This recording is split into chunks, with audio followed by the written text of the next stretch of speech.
Criminality in Government with VT's Etienne de la Bossy, squared, right here, right now, on VT Radio. Let's go. With host Johnny Punish. Okay, we're back on VT Radio with the fantastic Etienne de la Bossy. Is that squared? Is that how you say it, Etienne? Squared. Did I get it right? You did. That was pretty good for a first timer. Well, yeah. Etienne is new on VT, VTForeignPolicy.com. Is our first time speaking to you on VT Radio, Etienne. First of all, explain your name. It's a very interesting story about the Etienne de la Bossy squared. So it's a nom de plume, a pen name, or maybe a nom de guerre, a war name. Okay. But the original Etienne de la Boissy squared the original Etienne de la Boissy was a French political philosopher. He wrote in the 16th century, and he was really the first one to detail the little tricks and the techniques that rulers used, not just to get obedience, but to get fealty and admiration and God save the queen and all hail the chief, and to get people to accept and go along with being ruled, even though that's not really in their interest. He was a little bit like Machiavelli. I like to say Machiavelli was kind of in it for himself. He was like, hire me, and I'll show you how to run these slaves. And Boissy was different. He's like, these guys are jerks. The book that he's best known for, his magnum opus, is called The Politics of Obedience, or The Discourse on Voluntary Servitude. And he really argued that, once enslaved, most populations, they love their servitude. It's very hard to rouse them to regain their freedom. They're willing to pay 50% income taxes here in the United States when you include, all the income tax. You can't get them off the couch.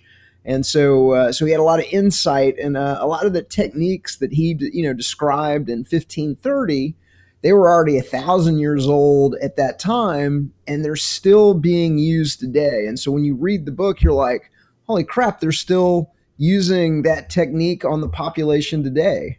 And so, it's like 400 years later, right? It's incredible. It's like, yeah. And so I took his pen name because I'm continuing his work in the modern age. I'm with my book, Government, the Biggest Scam in History. Okay. We're detailing out the little tricks and the techniques that the rulers are using to get people to go along with something that isn't in their interest. Amazing. So let's talk about that, Etienne, because obviously you wrote that great book. And is it available on Amazon.com? Where is it available at? No, it's available at government-scam.com. We're actually working on an Amazon launch, and we'll have it on Amazon in about 2 weeks. But right now you can get it at government-scam.com. It's been the best-selling book at almost 24 Liberty conferences and events. We're selling copies in 22 plus countries. We've sold over 6,200 hard copies, and we've had probably 20,000 downloads of the EPUB or various versions of the book over the past 4 years. Incredible. And now, Etienne, tell me about this. Your idea of criminality in government. We're going to talk about that because that's a big issue these days. Tell me, what's your perspective on criminality in government? Well, the first thing I should tell you is I'm a voluntarist. And a voluntarist is someone that thinks that all relationships between human beings have to be voluntary. Nobody gets to use violence or extortion or theft, even if you call it a euphemism like taxes. The government doesn't have rights that you don't have. Nobody has rights that other people don't have. The government doesn't get an exemption from morality. And the fact that they're using violence and extortion and indoctrination, these are kind of how you know at the top that they're bad people. And so, number one, I don't believe in the legitimacy, the desirability, or the necessity of having a government at all. And in fact, in the book, I encourage the reader to really think of government as a technique used to rob and control populations. And kind of the good news message of the book is that, mostly what the government does is they're a provider of services, armed protective services that they call the police, dispute resolution that they call the courts, air traffic control, delivering the mail, running the worst and slowest passenger train system on the planet. I go on, but almost all of these services except redistribution, which is immoral and wrong, and the government shouldn't be doing that at all. But all the services that provides, from building the roads to, you name it, all of that would be done better, faster, and cheaper by the free market, by co-ops, by insurance companies, by nonprofits, by mutual aid societies, by genuine charity. And we really don't need government. And so the world is this self-organizing system. It produces spontaneous order. And if the government hadn't stepped in and said, only we can provide armed protective services, only we can provide dispute resolution, only we are going to run this railroad, then the market would have provided those things, but the government essentially gives itself a monopoly. And so you end up getting, crappy service. The U.S. Postal Service is a great example. They've actually lost money every single year for the past 15 years. They're 97, they're 97 billion. They've lost $97 billion over the past 15 years. And they can't even deliver the mail in an acceptable time frame. Tremendous amounts of losses. We're shipping the book to 22 countries, and the post office loses our shipments all the time. I mean, I could show you pictures of boxes that arrive busted open with no books in them. It's an embarrassment to people. Now, would UPS or DHL or FedEx, would they deliver first class mail? You bet. Would it be a lot better? You bet. Why don't they? Because the government says only the government can do it. And so we think that the market would provide those services. Now, so with that, now you're starting to figure out. So that's why we say government is the biggest scam in all of history, because most people have been indoctrinated to believe that government is legitimate, desirable, and necessary before they're really old enough to evaluate the logic and the morality of that claim. But what we do in the book, and the argument that I'll make right here, to your listeners and to your viewers is that it's impossible to have a moral, legitimate government.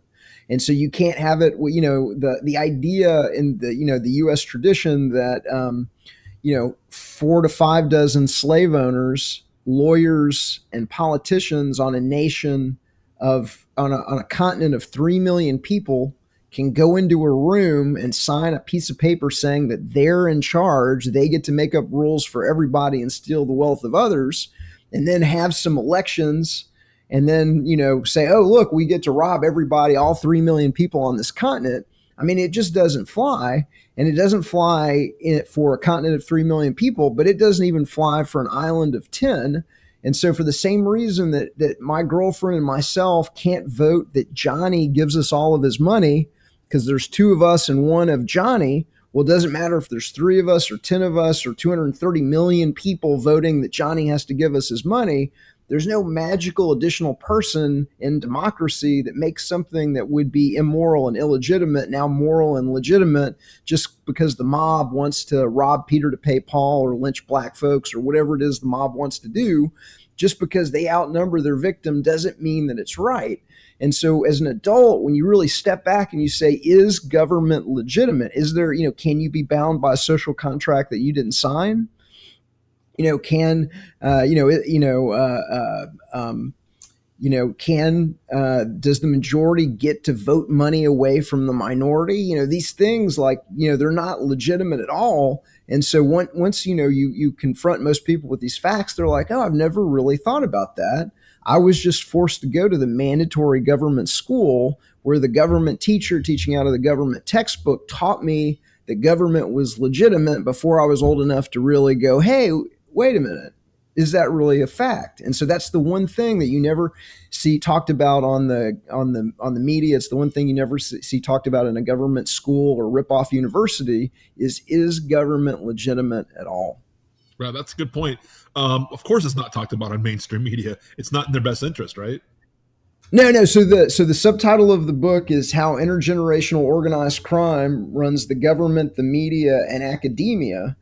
And so the thesis is that they've been getting away with it because it's been a partnership between the government and the media, and they're controlling perception by controlling the information that society receives.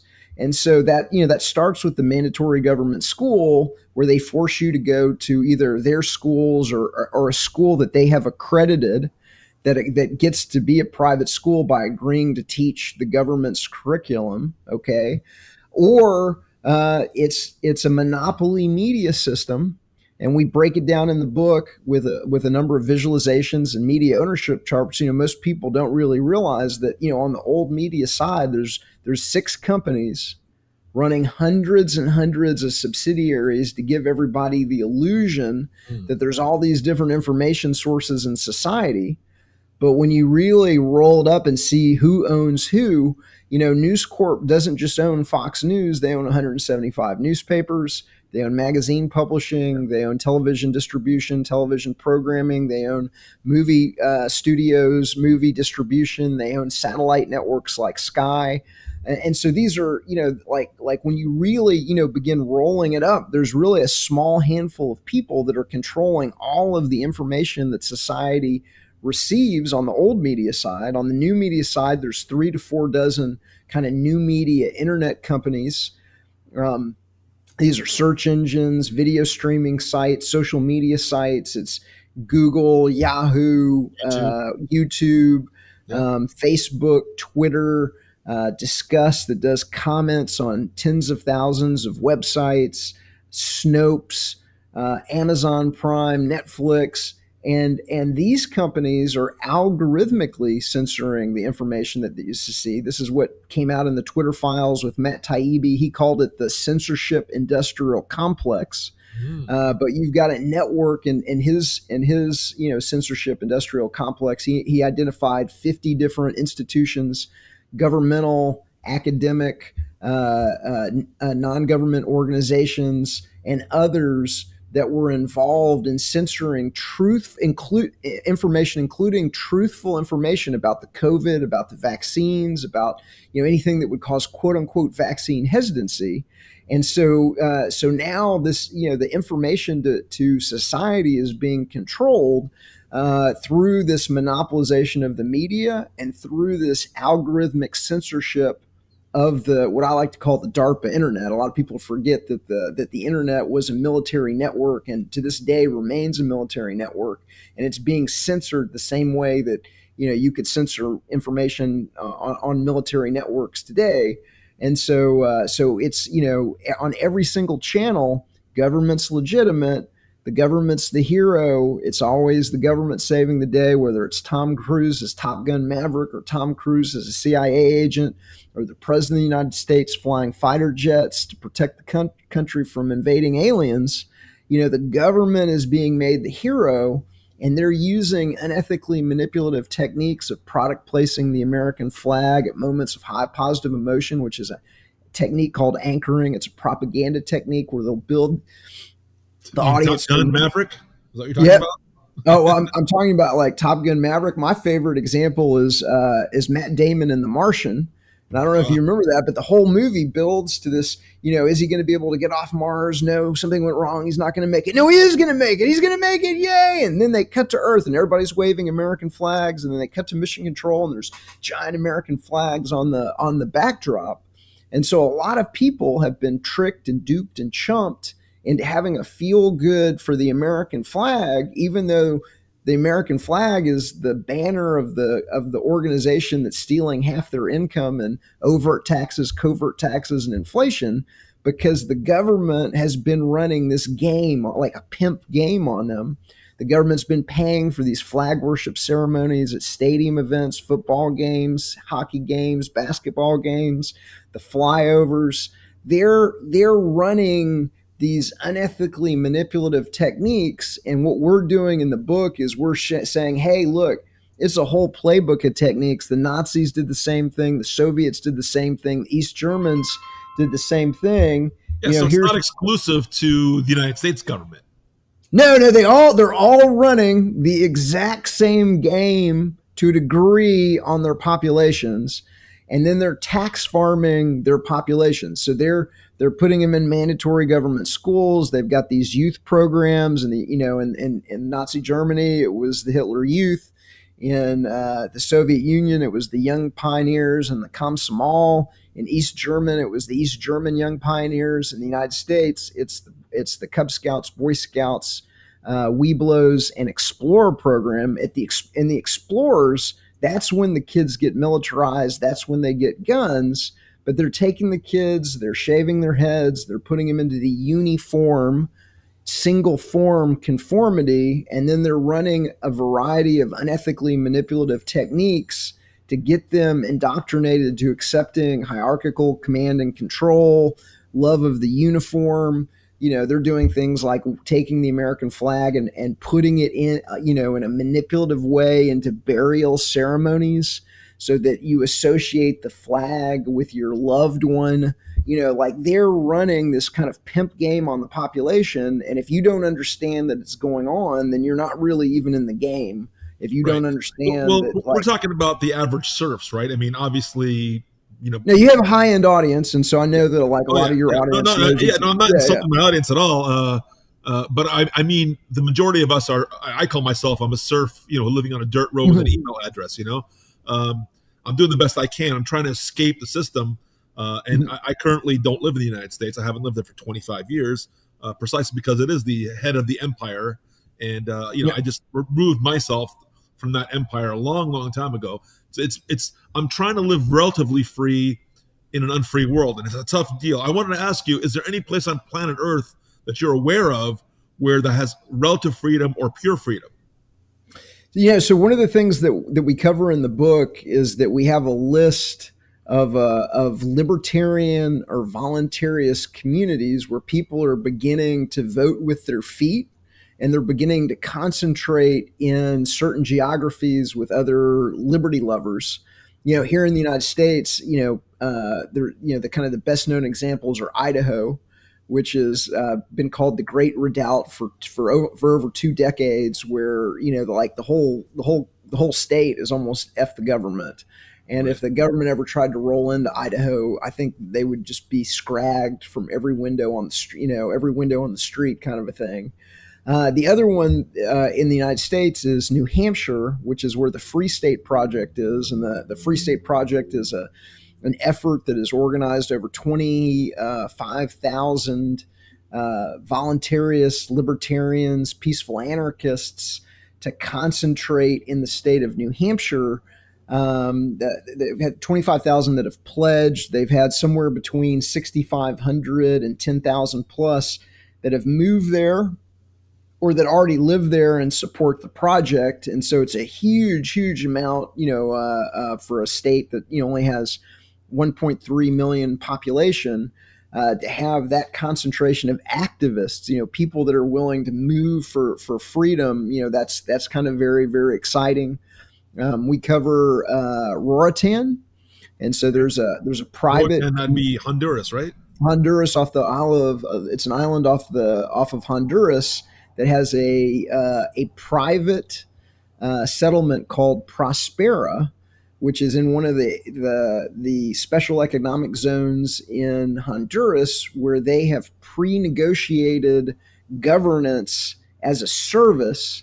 And so that the people that move there, they know that they're going to pay, this tiny percentage of tax on income. They know that they're going to have to deal with this very small amount of regulations and rules. They know what they're getting into, ahead of time. There is a free provenance project similar to the Free State Project in Canada that is organizing Canadians to move to New Brunswick. And so they're trying to free the province of New Brunswick the same way they're trying to free New Hampshire in the United States. Those are some Canadians are really pissed off right now. I mean, in the last couple of years, the response to COVID by the Canadian government was really bad, according to Canadians. And I've heard a lot of complaints by Canadians. They're just sick of it. Have you heard that before? Oh, yeah, I had some friends of mine that flew out of Canada on a private jet and landed in Sedona, last year to just kind of get out of Canada. And so, like, more and more people are escaping Canada. I know I've got several friends that are former Canadians that have left Canada and voted with their feet and came to the United States. And so it, like, it's not a lot of people don't realize the degree of tyranny that the Canadians are experiencing. And I think if because they have very strict gun laws and they just have a fraction of the population that's armed, the only thing that's kept that from really happening here is the fact that we are armed, and it just wouldn't fly. Like a lot of, I was in Coeur d'Alene in the, in Idaho, talking about the Great Redoubt in this peak of the COVID, and nobody was going along there. I saw thousands of people in Coeur d'Alene because we went down to they were on a lake, and they have this beautiful, beautiful lake with white sand beaches. And there was a race going on along the kind of the lakefront and everything, and there were thousands and thousands of people and 6 masks. A family of 4 that looked like, what's going on? Why isn't anybody wearing any masks? Right. That obviously were there like tourists, and then 2 solos.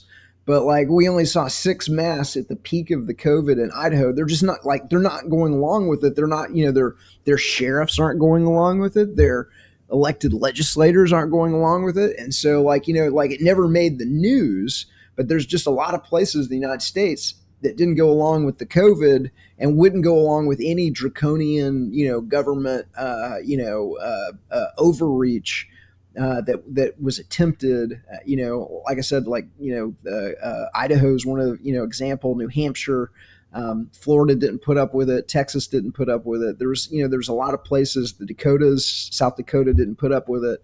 I went to a couple of conferences in South Dakota because they were the only ones that were, open for business and weren't requiring masks and weren't requiring everything like that. So everybody just moved their conferences to South Dakota. Freedom Fest was there. The Red Pill Expo was in South Dakota during this, and so people just were going like just voting with their feet and moving to jurisdictions that wouldn't go along with the silliness. Incredible. Let me ask you another question, Etienne, about money, because money is the issue, right? I saw that you wrote on VT about the banking system and the monopolies and the Federal Reserve. What's your feeling about money, and how does that fit into what you're talking about?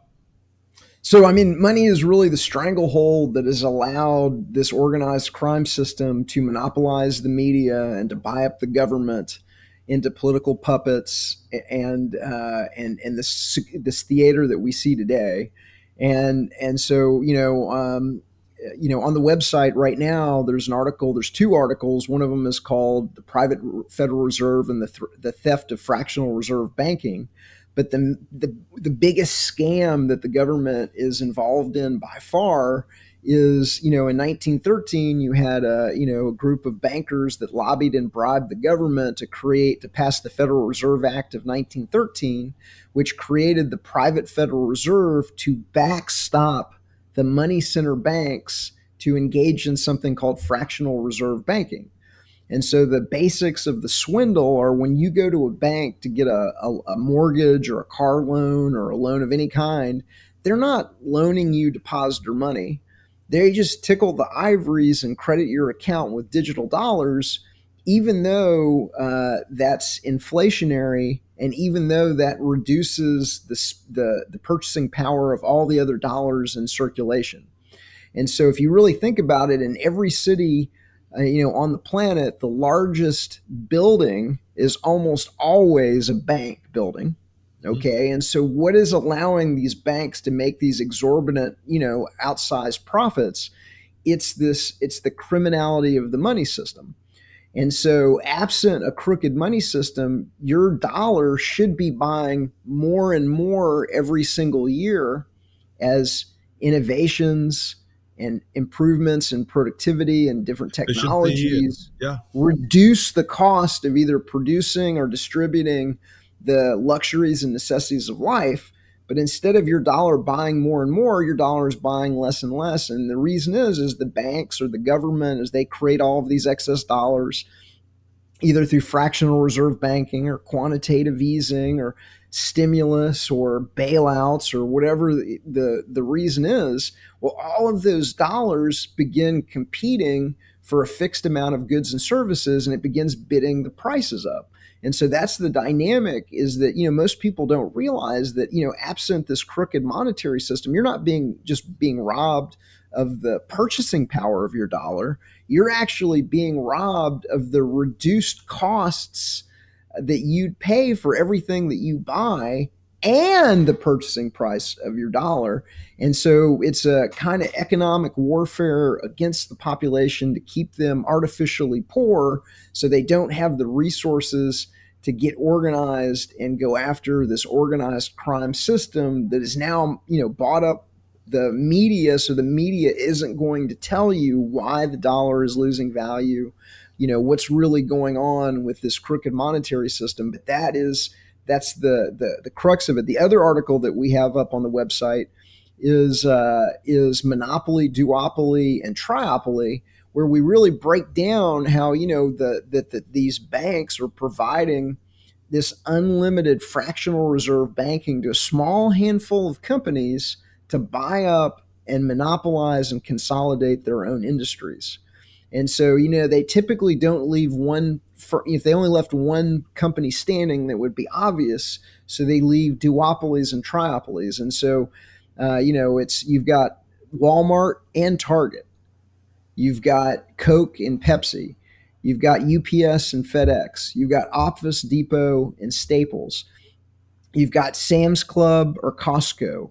You've got, the list goes on and on, but I think you're getting the idea. You've got Democrats and Republicans. It's the illusion of choice, and then typically both of those firms, the majority ownership or the largest individual owner is either BlackRock or Vanguard or State Street. And these are the firms that appear to be managing the companies that have been stolen through fractional reserve banking. So having this, what is BlackRock, like the fifth largest country in the world in terms of the amount of money they manage, or something like that? It would be the third. It would be the third. So they've gone back a bit. So they've got about $8 trillion under management. At one time, they had close to 10 number trillion. Is that? What the hell is that? It's ridiculous. And so the example that I give, that I like to use, I've got two of them. If I have $1 and you, dear listener or dear viewer, have $1, and we have the only $2 in the world, I have 50% of the world's wealth, and you have 50% of the world's wealth, and a bank or a government comes along and creates $2 additional, either through fractional reserve banking or through quantitative easing or stimulus or whatever the excuse is that the government uses to print money. Well, now I've been reduced to 25% of the world's wealth. You've been reduced to 25% of the world's wealth. And the bank has just stolen, by counterfeiting the money, 50% of the world's wealth. And so that's really what's been going on. The other analogy I like to use is, imagine you're playing Monopoly and the banker is cheating, and the banker is reaching under the table when nobody's looking and taking out, grabbing $500 bills. Well, at the end of the game, who owns everything on the board and who are renters and debtors? And so that's really what's going on, is the banks have been cheating. And so they've now taken this ridiculous pile of money that they've been able to create out of nothing, and they've bought up all of the major plant, property, equipment, real estate. They've been working on it since 1913. They've bought it all. And for the average person, it results in less job opportunities, lower salaries, loss of purchasing power of what their dollars should be buying. And so we're being robbed wholesale. Like, most people just don't realize how wealthy they would be if it wasn't for the government not just stealing, half of their money in overt taxes and covert taxes, but really, the biggest theft is they're having this economic warfare waged against them, where the people are stealing the value out of their money in a way that most people really don't understand and can't wrap their head around. And so that really is the biggest, theft in the system, is the hidden theft of inflation. Yeah, let me ask another question. Is there any currency out there? Well, let's say Bitcoin. Mm-hmm. It's decentralized. It's not run by the government, so to speak. It's in the ether. Is that a possibility that could be a chance for an average person to get out of that system? What's your feeling about that? Hold on, I'll show you something cool. Good.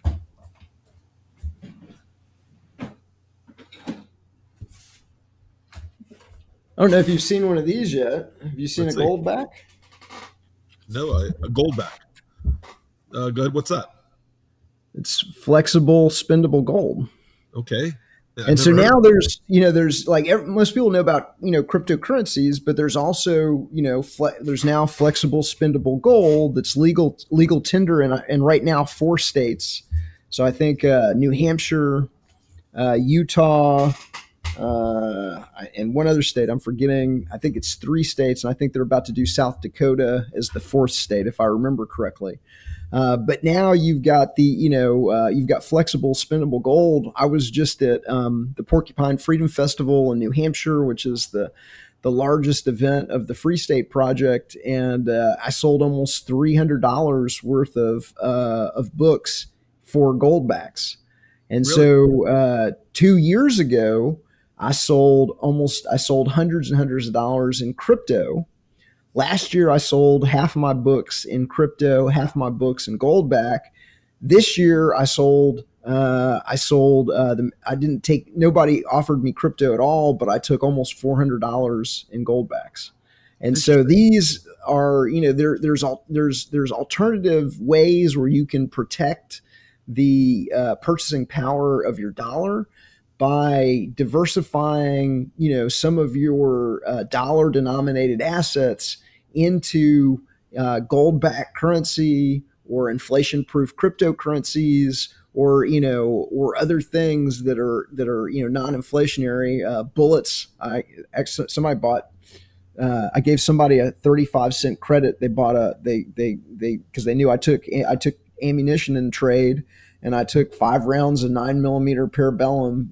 So you're old school basically old school bartering. It was old school bartering. I took almost $100 in silver, and so they had these like little silver barter pieces. I don't have one near me, but people were transacting in silver, and so I took barter silver. I sold one of my books the other day for a 1 ounce Sunshine Mint round and what is it? The old dollar, U.S. silver dollar. I forget which one it was. It wasn't the Walking Liberty. It was the other one. But like I love getting inflation proof assets for my book. So I'm very willing to trade. So we're not condemned as a human to be a slave to this government sponsored currency.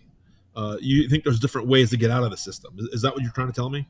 Well, what I think is going on right now is I think that we're definitely in this information war where the massive society is having the information about what's really going on controlled to it through this monopolized media, through this algorithmic censorship of the internet. And then, we're, very much like the Nebuchadnezzar, getting the pirate signal out to the people going, hey, we've got an organized crime. It's not a political problem. We've got an organized crime problem. This is intergenerational organized crime.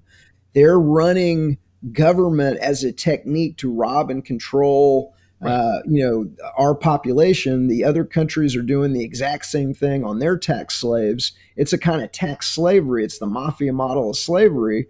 And more people are figuring that out every single day. And so I don't think that they're going to be able to stop the signal in the information age.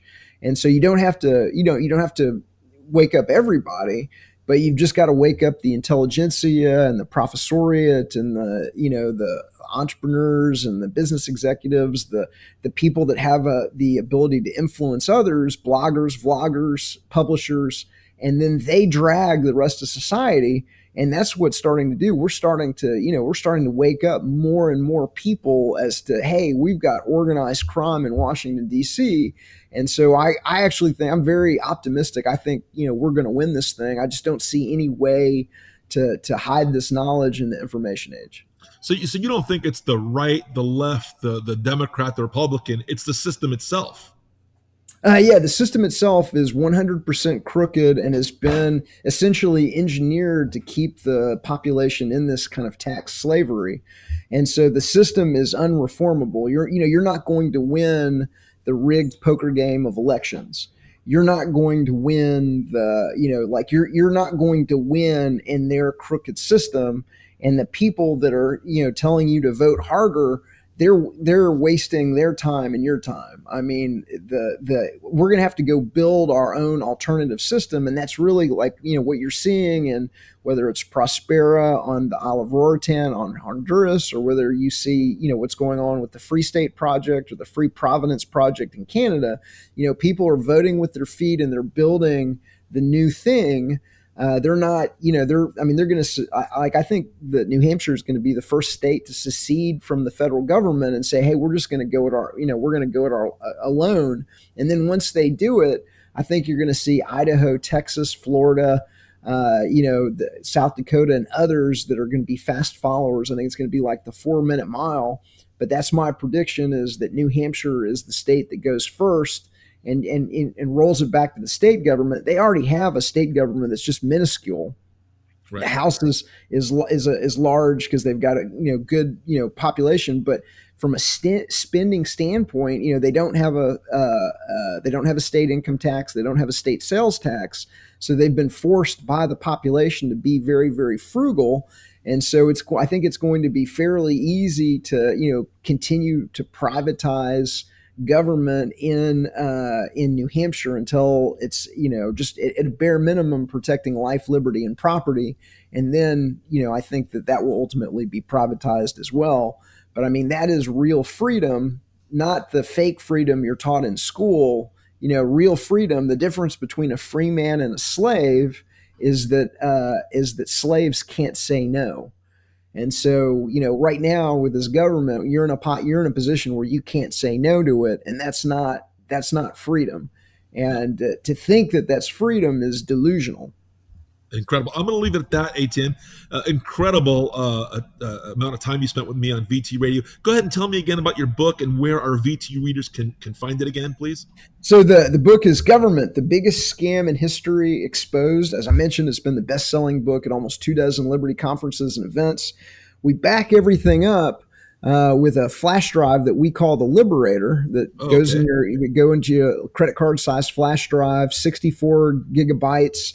The EPUB version of the book, documentaries, short videos, 1,500 plus dank liberty memes, truth music from the movement's leading artists. Awesome. Everything that's being censored off the internet, that's at government-scam/liberator. And then you can find all of our work. We're a startup public policy organization, the Art of Liberty Foundation, ArtOfLiberty.org, and all of our writings are on Substack at ArtOfLiberty.substack.com. Incredible. And all VT readers out there and followers, if you like this show, don't forget to get your VT cup, support our channel. One thing, just so you know, Etienne, we're on the Global Disinformation Index blacklist. So, that's how they got us in terms of censorship. They didn't get us off the internet. What they did was they cut off our financial legs, right? So we can't reach the major ad networks, and we get down on the Google search, and YouTube censors us. We can't talk about COVID. We can't talk about election 2020. This is all the censorship that goes on with us. And so we're constantly fighting that. So if you're out there listening to this and you like this show, support us by going to Buy Me a Cup of Coffee. It's on our website on the right side. In any article, you'll see the link. Click on it. Donate $5 or become a member at $8 a month. We'd really appreciate it. And Etienne, I want to thank you for being on the first time on VT Radio. An incredible interview, incredible enlightenment. Thank you for sharing your knowledge with everybody. And wow, I'm just blown away, man. Appreciate it. Hey, Johnny, thank you for what you do. And I want to encourage everybody to get that cup of coffee. I'm a coffee buyer, and I encourage everybody else to buy you guys some coffee as well. Thanks a lot, man. Okay, take care, buddy. If you enjoyed this presentation, hit the like button now. Also, share it with your friends. And don't forget to subscribe so that you don't miss an episode. VT approves this message.